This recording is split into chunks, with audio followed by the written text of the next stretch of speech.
సాయి భోజన్ ఇది ఒక అద్భుతమైనటువంటి కార్యక్రమం. మీ అందరి సహాయ సహకారాలతో అత్యంత అద్భుతంగా సాయినాథుడు ఏదైతే ఆయన భావన చేశాడో సంకల్పించుకొని ఆనాడు షిరిడీలో ప్రతి ఆదివారం గురువారం తాను స్వహస్తాలతో వండి 10 మందికి భోజనం పెట్టాడో ఆ సంకల్పాన్ని నెరవేర్చే కార్యక్రమమే సాయి భోజన్.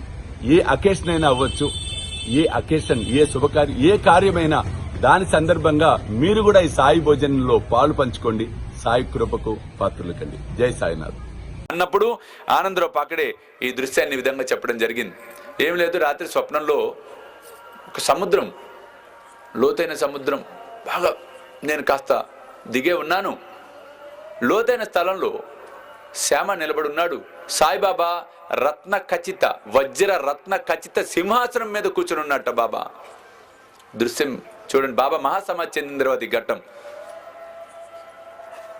పాకడే బాబాను చూసి బాబా అన్నాడు. శ్యామ వెంటనే పాకడే అక్కడే నుంచి దండం పెట్టుకుంటావేమయ్యా, లోపలికి వచ్చి బాబా పాదాలను ఆశ్రయించు, బాబా పాదాలకు నమస్కారం చెయ్యి.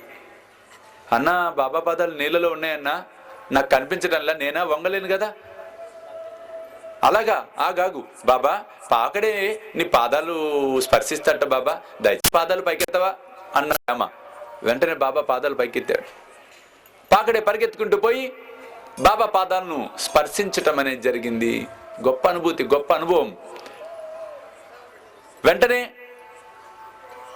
బాబా అన్నట్ట స్పర్శించిన తర్వాత దీవించి, ఇక పొమ్ము, నీవు క్షేమమును పొందెదవు, భయము గాని ఆందోళన గాని అవసరం లేదు. శ్యామకు పట్టుపంచ ఒకటి దానము చేయము, దానివల్ల నువ్వు మేలు పొందెదవు అన్నాడు బాబా స్వప్నంలో. స్వప్నం ముగిసిపోయింది. ఇది స్వప్నం. ఈ స్వప్నంలో ఎంత లోతైన అర్థం ఉందంటే, లోతైన సముద్రంలో బాబా కనపడ్డాడు. లోతైన సముద్రంలో సింహాసనం మీద కూర్చొనున్నాడు. మరి పాదాలు నీటిలో ఉన్నాయి. పాకడే పాదాలను స్పర్శించాలి అంటే మునగాలి, మునిగితే చచ్చిపోతాడేమో అనే భయం. కారణం లోతైన ఉన్నది అది సముద్రం. శ్యామ అంటాడు పాదాలు పైకెత్తి బాబా. పాకడే నమస్కరించుకుంటాట. అంటే బాబా పాదాలు పైకెత్తాడు.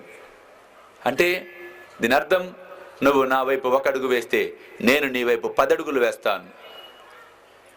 చూడండి, ఇక్కడ భక్తుడి కోసం ఆయనే శ్రమ తీసుకొని పాదాలు 2 పైకి పెట్టి దర్శనం కోసం, స్పర్శనం కోసం సిద్ధంగా ఉన్నాడు బాబా, అందివ్వటం కోసం. వెంటనే పాకడి వెళ్ళి భక్తి శ్రద్ధలతో సాయినాథుని దివ్య చరణాలను పవిత్రమైన భావనతో స్పర్శించటం అనేది జరిగింది. అందుకే బాబా అన్నాడు, ఆందోళన ఏం చెందకురా, భయపడకు, అన్ని మంచిగానే ఉంటాయి, కీడు రోజులు పోయినాయి, పో, శ్యామకు ఒక పట్టుపంచ పెట్టు. ఎందుకన్నాడు ఒక్కసారి ఆలోచించండి.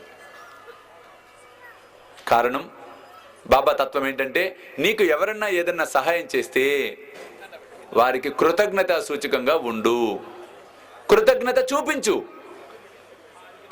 ఇక్కడ బాబా అది పాటిస్తున్నాడు. ఎలా?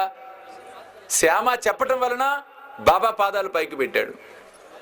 శ్యామ పాకడేకి చెప్పటం వలన పాకడే బాబా పాదాలను స్పర్శించుకోవడం అనేది జరిగింది. అంటే శ్యామ వలన పాకడే సహాయాన్ని పొందాడు. అందుకే బాబా ఏమన్నాడు, శ్యామకు పట్టుపంచలు ఒకటి పెట్టరా, నీకు మేలవుతుంది అన్నాడు బాబా. రుణం తీర్చుకోమంటున్నాడు. ఆ రుణాన్ని ఈ విధంగా, పట్టుపంచ అంటే గౌరవం, గౌరవ భావంతో ఇచ్చేది. షాల్ కానీ పట్టుపంచలు కానీ ఏదైనా సరే, వస్త్రాన్ని సమర్పిస్తున్నాం అంటే ప్రేమతో సమర్పిస్తున్నాం.